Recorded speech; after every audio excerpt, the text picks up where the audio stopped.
starting in Joshua chapter 6 today.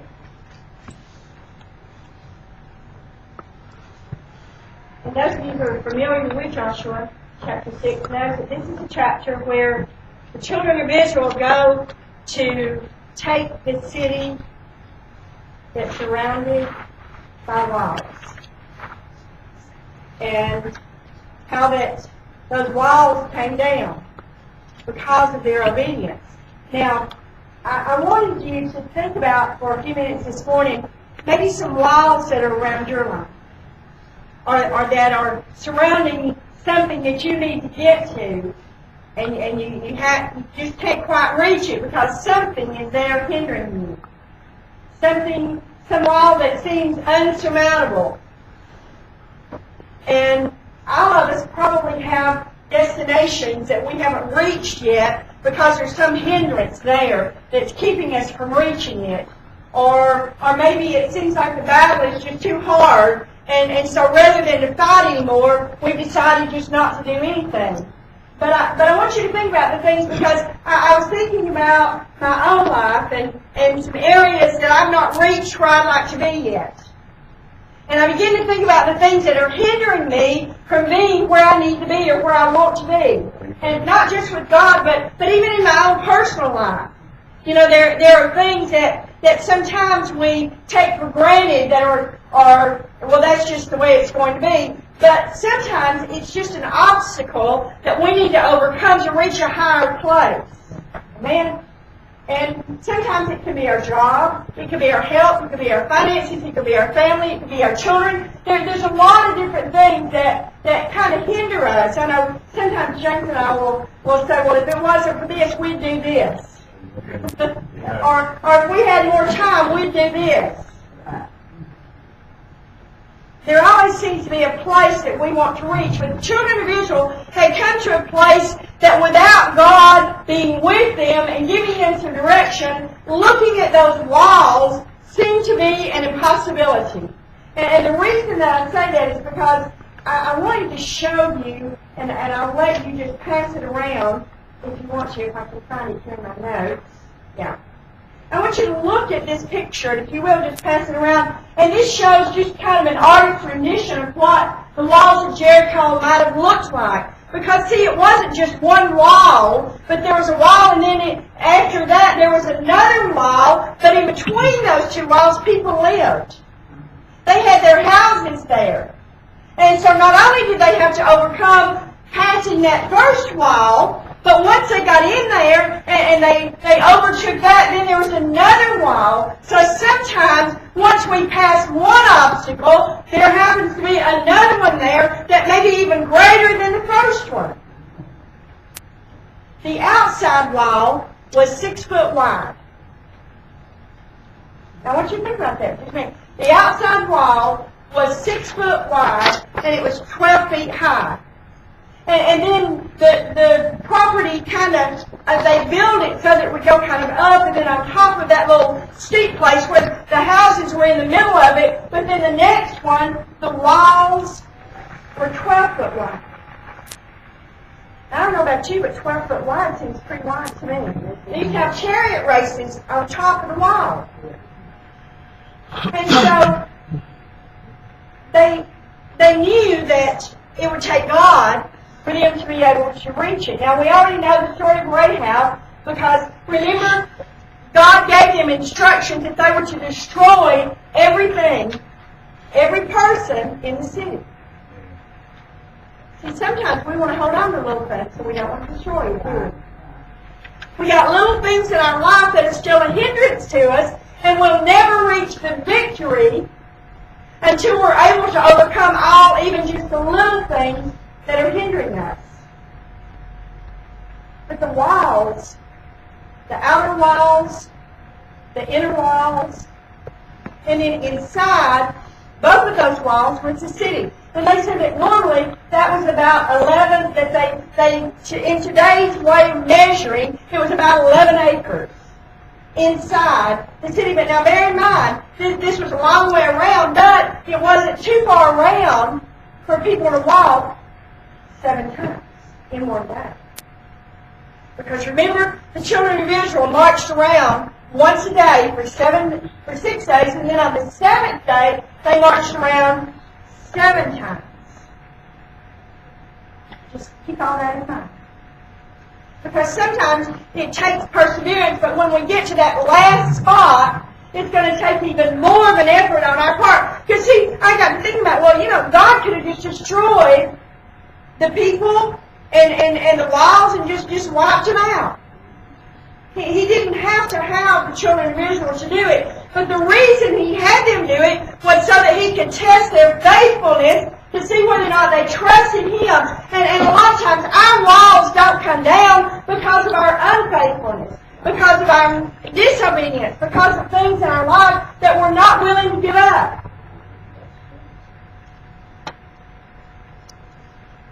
This is just one thing, but if we want to lose weight, what's one of the things we're going to have to give up? Food in general, pretty much. I mean, if it tastes good, you can't hardly eat it. If you're trying to lose weight. And that, because to me, almost everything tastes good. Especially sweets. But we can let one little thing hinder us from reaching our goal, or from reaching what we need to reach.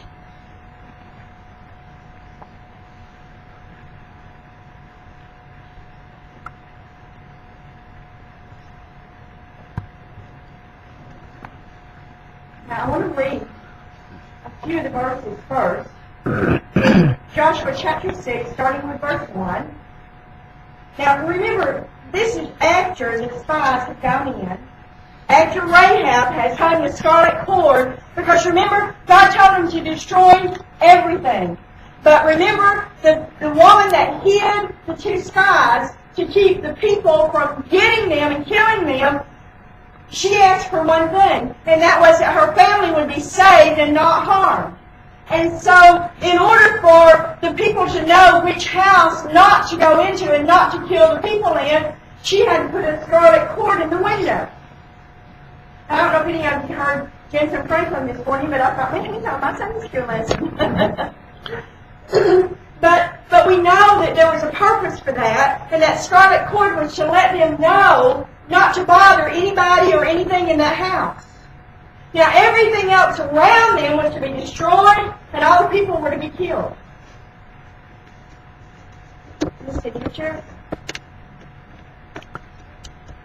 It says, now Jericho was straightly shut up because of the children of Israel. None went in, and none came out.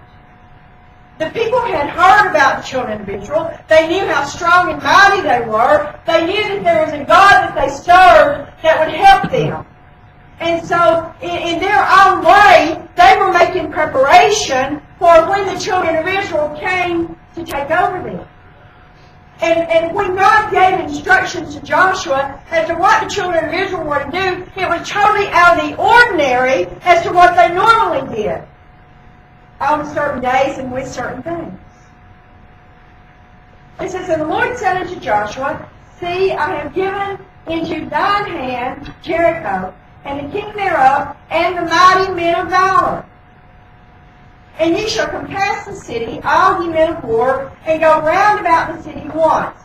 Thus shalt thou do 6 days. And 7 priests shall bear before the ark 7 trumpets of ram's horns. And the 7th day ye shall compass the city 7 times, and the priests shall blow with the trumpets. And it shall come to pass that when they make a long blast for the ram's horn, and when you hear the sound of the trumpet, all the people shall shout with a great shout, and the wall of the city shall fall down flat, and the people shall ascend up every man straight before him. Now, I want you to think about this for just a minute. There were lots of 7s there, wasn't there? You guys know what 7 means? God's number. God's completeness. 7 is the completion. 8 is the new beginning. But 7, if you remember, He created the heaven and the earth in 6 days. But on the 7th day, He rested. However, He went back and said, you're going to march around the city 6 days, one time. But here on the 7th day, you're not going to rest. You're going to march around it 7 times. in order to see the victory. So sometimes we feel like it's the day to rest when God says, no, it's time to get up because you've got something to do today. You can no longer rest until the battle is won. You've got to keep going. And for them to march around 7 times was definitely a major feat. Now, I want to share something with you that's kind of funny. I think you'll get kicked out of it. This really happened. A children's Sunday school teacher was asking the kids in the room all kinds of questions. One of her questions was, who knocked the walls of Jericho down? None of the kids answered the question. So the teacher looked at one little boy and asked him directly, who knocked down the walls of Jericho? The boy quickly responded, hey, I didn't do it. The teacher thought that was funny, just like him. And when his mother picked him up, he told her exactly what her son said. The mother responded with, well, if my son said he didn't knock down the walls of Jericho, I believe him, and I expect you believe him too. Not the end of the story. The teacher thought it was even funnier now with Mom's response. So after church, told the story to the head pastor who got a good laugh out of it. The head pastor had a meeting that night with the Board of Elders and decided to share the story. After the pastor finished the story, the elders sat there in silence. Finally, one of the elders said, it's okay, Pastor, just tell us how much it is, we'll fix it, and we'll take care of it. Now, we think that's funny because we know the story. How many people don't know the story? How many people, even if they heard it, wouldn't believe that the walls came down? But what God showed me through this was that so many times we take for granted the things that we know, and we expect everybody else to know what we know, when really we're living in a world that very few people know who Jesus is, nor the miracles or anything that has to do with Him. And so we have to be that example and that light to let people see who Jesus is. Because it's so easy for us, even though we know all these miracles, and we believe them. We know it happened. If it's in this book, It's God. it happened. And if it happened then, and for this group of people, don't you think He'll perform miracles for us too? If we're willing to march, if we're willing to persevere, if we're willing to stand strong and not be defeated, not give up and not sit down and say, I'm too tired, I don't want to do this anymore, whatever the situation might be, but to keep going because of our faithfulness in God.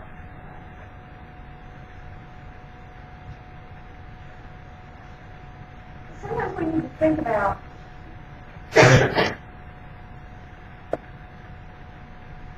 exactly what it is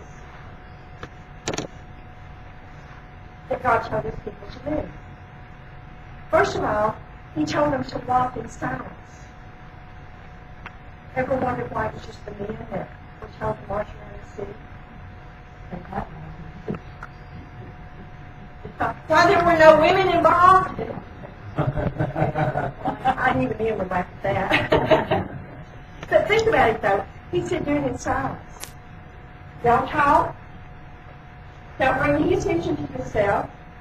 And one of the places I studied said that as the children of Israel marched around, that the guards who were on top of the walls began to throw things and to taunt the children of Israel as they marched around. And you see, that's exactly what the enemy does for us now. When we determine in our minds that we're going to do something, people will try to discourage us. They'll throw things at us. They'll talk about us. They'll do all kinds of things. But He said, don't say a word.